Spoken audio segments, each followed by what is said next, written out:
Bonjour et bienvenue dans Les Pieds sur Terre, le magazine qui explore l'écologie sous toutes ses formes. Dans ce numéro, cap sur Paris, pour parler de l'agriculture urbaine.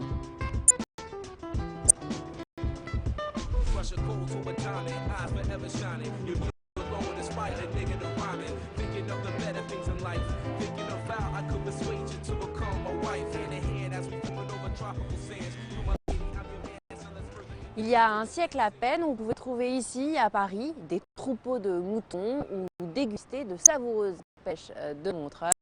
Mais les champs ont laissé place aux immeubles. Alors aujourd'hui, est-ce qu'on peut encore trouver des fruits et des légumes parisiens? La ville peut-elle nourrir ses habitants? Suivez-moi. Avec ceci? Merci monsieur. Si évidemment Paris ne peut pas nourrir ses habitants, on peut consommer local. Direction le marché d'Aligre en plein cœur du 12e arrondissement de Paris pour un test grandeur nature avec une spécialiste du consommé local. Bonjour Sophie. Bonjour. Alors là, on est sur l'un des marchés populaires de Paris. On y trouve de tout ou presque, des fruits exotiques, des tomates d'hiver. On va voir si on peut trouver des fruits et des légumes Île-de-France. Très bien. On y va. Alors, typiquement, au niveau des légumes, il y a le panais, qui est quelque chose de local. Il y a le topinambour qui vient de pas très loin, puisque c'est du Val-de-Loire. Val-de-Loire, oui. Ouais, qu'est-ce qu'on a d'autre? Il y a les pommes qui viennent de l'Oise. Il y a les poires qui viennent de Seine-et-Marne. Alors, le poireau vient de la Manche, ce qui n'est pas très loin non plus. Alors, ouais. justement, qu'est-ce qui est local, qu'est-ce qui n'est pas local? Alors ça, Où c'est un commence grand et où débat, termine mais le local? il y a vraiment les puristes qui sont attachés au fait qu'il faut que ça vienne de la région, principalement. Mais après, on peut élargir, on dit souvent que c'est 200 km à la ronde, quoi. Donc ça, quand même, ça comprend la Normandie, le Nord. D'accord, donc typiquement, là, le poireau de la Manche, Ouais. local, pas local? Moi, je dirais que c'est local. Avec l'extension de la ville, la production a été reléguée de plus en plus loin. Mais peut-on vraiment trouver des produits cultivés au pied des tours, des produits de la ville? Il y en a très peu, excepté une liste restreinte. Qu'est-ce qu'on peut trouver facilement de local à Paris et en Île-de-France? En été, il y a aussi les tomates, il y a les asperges d'Argenteuil, qui sont une race d'asperges super bonne. Il y a les fruits rouges aussi en été. En hiver, c'est un peu plus restreint. Au niveau des fromages, il y a du brie qui est très bon. Il y a des fromages de chèvre aussi. Après, il y a même du miel. Il y a du miel qui est fait dans Paris, intramuros. Si les fruits et les légumes font de la résistance, chez le boucher et charcutier, pas de miracle.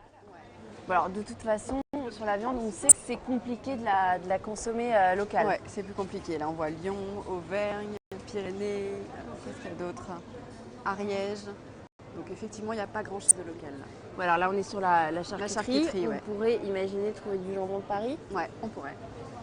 Il y a encore un fabricant de jambon dans Paris, Petit Charonne, pas très loin d'ici. Mais là, c'est pas le cas. Non, je crois que celui-là vient de Bretagne. Alors, on voit, c'est très compliqué de vouloir consommer de la viande d'Île-de-France, voire utopique à part quelques volailles. Mais à 2 pas du quartier d'affaires de la Défense, il y a des gens qui ont pris le pari un peu fou de vouloir élever quelques vaches. On y va.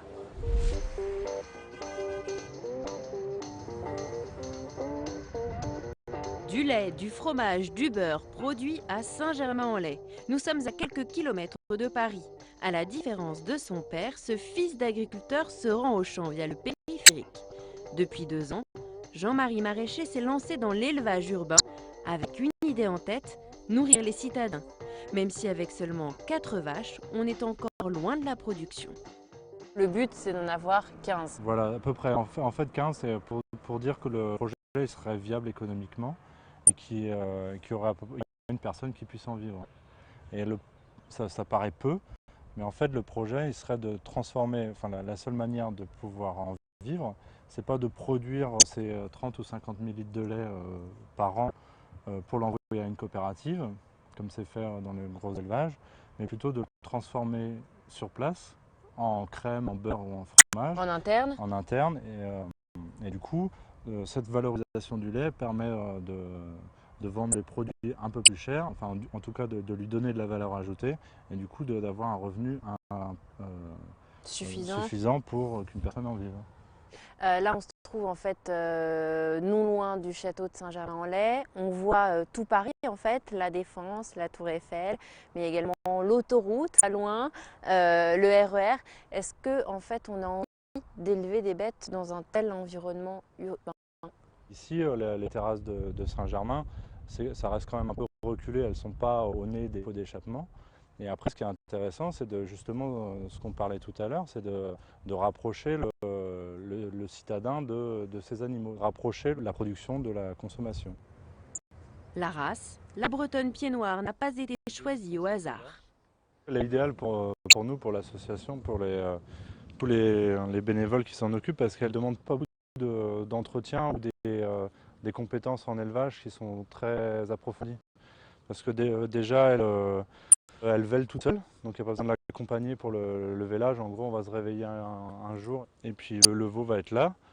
Elle ne produit pas beaucoup de lait, mais elle est riche en matière, du coup, qui est idéale pour la transformation. On a hâte de goûter à votre lait prochainement. Merci Jean-Marie.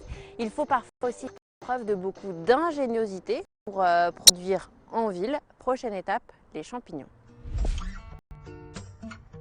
Et on est bien loin des champignons cueillis dans les bois. 2 conteneurs, le trésor est à l'intérieur.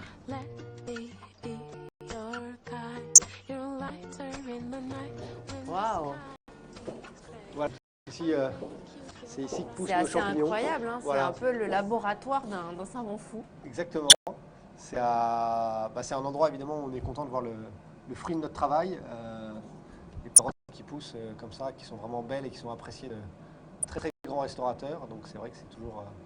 Alors, qu'est-ce que c'est? Qu'est-ce qu'il y a dans ces sacs? C'est assez incroyable, ce système aussi de pousses hors sol. Voilà. Alors en fait, il y a 6 semaines, ce sac était rempli de marc de café et il était tout noir. Et en fait, le blanc qui apparaît, c'est le mycélium. Donc c'est la graine, d'une certaine manière, du champignon qui s'est répandue dans l'ensemble du sac et qui donne, après 6 semaines, un totalement blanc duquel vont venir pousser les champignons. Et alors, sur chaque sac, on peut espérer combien de pleurotes en termes de grammes, de kilos, je ne sais pas. Il y a, en gros, il y a un rendement qui est entre 15 et 20%, donc c'est-à-dire 1,5 kg, 2 kg par sac. Et alors, pour que les pleurotes poussent, il faut combien de temps? Ça prend combien de temps? Donc une fois que les sacs sont installés ici, les pleurotes vont pousser en 15 jours. Ah oui, c'est assez rapide. Et à partir du moment où les pleurotes sortent du sac, parce que pendant les 10 premiers jours, il ne se passe rien de visible à l'œil nu, mais dès que les pleurotes sortent du sac, tous les jours, elles doublent de taille. Un produit coûteux, ces pleurotes sont vendues 15 € le kilo et se retrouvent sur les tables parisiennes des chefs étoilés. Mais il aura fallu 2 ans de recherche et d'expérimentation pour aboutir à ce fameux dosage de marc de café et de mycélium. L'idée, valoriser un déchet urbain très répandu, le marc de café, pour pouvoir produire. C'est l'agriculture urbaine réaliste, on va dire. C'est-à-dire? C'est-à-dire qu'on voit souvent fleurir des projets d'agriculture urbaine géants, incroyables, etc., mais qui n'ont pas forcément de réalité effective. Là, on est sur un projet qui, en effet, sur 30 mètres carrés, peut produire 5 tonnes de champignons, donc qui très vite peut avoir un impact assez fort. Alors, il s'agit de prendre la grappe par derrière et les champignons viennent tout seuls. D'accord. Voilà. Et donc là, on est des champignons vraiment de super qualité, on voit bien les stries magnifiques. Et donc ça, c'est des champignons qu'il faut cuisiner. Qu'il faut cuisiner. La meilleure recette, la plus simple peut-être, mais en tout cas, ce n'est pas des champignons qui se font revenir. Une poêle très très très très chaude, vous mettez un peu de matière grasse au fond, de l'huile d'olive, du beurre, et vous mettez vos champignons. Bon, allez, à mon tour, j'essaye. Allez-y. Lequel c'est ça? Celle-ci par exemple. Cela? Et voilà. Et on Ouais. voit le marc de café au dos. Le reste de marc de café, on est vraiment sur un produit du terroir. Bah voilà, ma première cueillette. Hein, de Félicitations. pleurotes poussées dans le marc de café. Voilà, il n'y a plus qu'à les manger. Bon. Une culture accessible à tous et en toutes circonstances avec ce kit ou comment faire pousser ces champignons à la maison. Bon, alors je repars avec ma boîte à champignons. Avec plaisir. Bon, merci beaucoup Arnaud, merci de m'avoir reçu. Et moi je repars avec ma boîte à champignons non loin d'ici, à la ferme de Galy, où certains tentent de regagner de l'espace agricole sur le bitume. Mais comment comment cultiver en ville sur des sols stériles. Sur ce terrain vague, dans quelques mois, tomates cerises, fraises et salades pousseront en quantité. Mais ce sol est pollué par des métaux lourds et des hydrocarbures.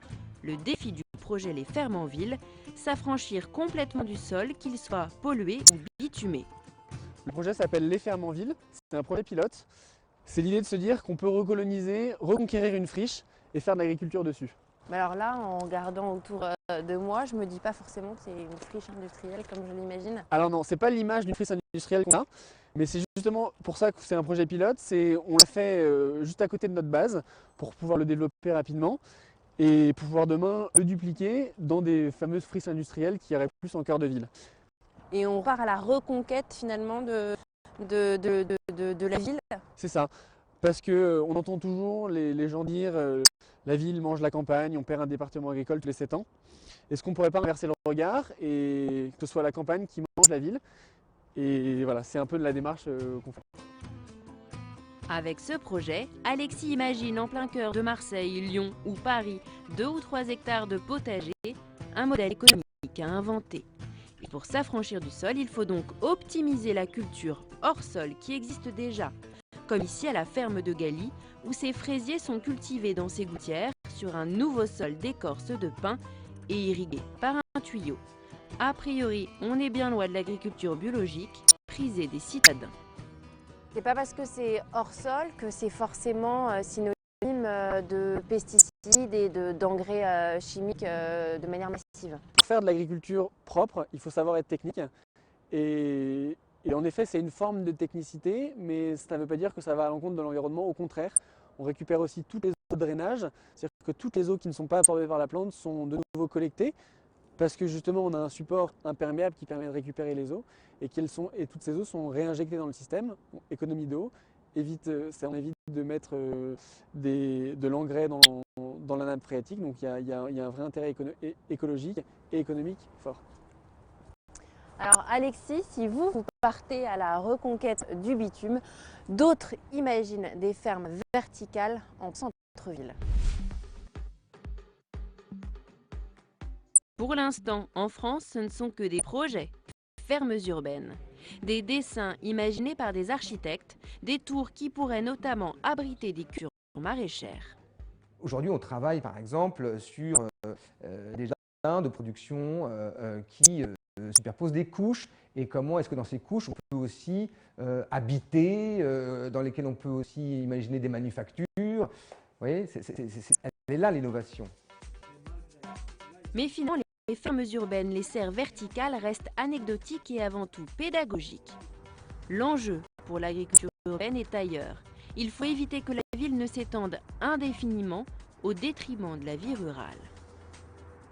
C'est la ville, un peu, donc les grandes opérations dortoirs qui gagnent sur les champs. Voilà. L'enjeu dans ces territoires-là, c'est d'arriver à refabriquer de la rue, à refabriquer le centre-ville, tout en cohabitant avec l'activité agricole. Donc ça veut dire ne pas la rejeter plus loin. Et moi, je pense qu'il y a beaucoup d'espoir, mais en même temps beaucoup de travail. Il faut revisiter les rêves, il faut reproposer des modes d'aménagement aux Français pour qu'ils comprennent que habiter en périphérie de la ville, c'est profiter énormément de la proximité de cette agriculture et de la proximité de la ville. Et c'est aussi habiter une ville dynamique.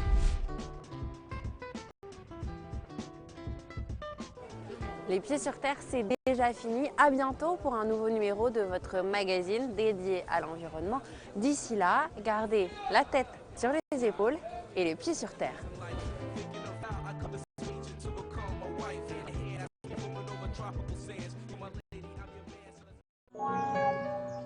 En mai 1996, les 7 moines français de Tibérine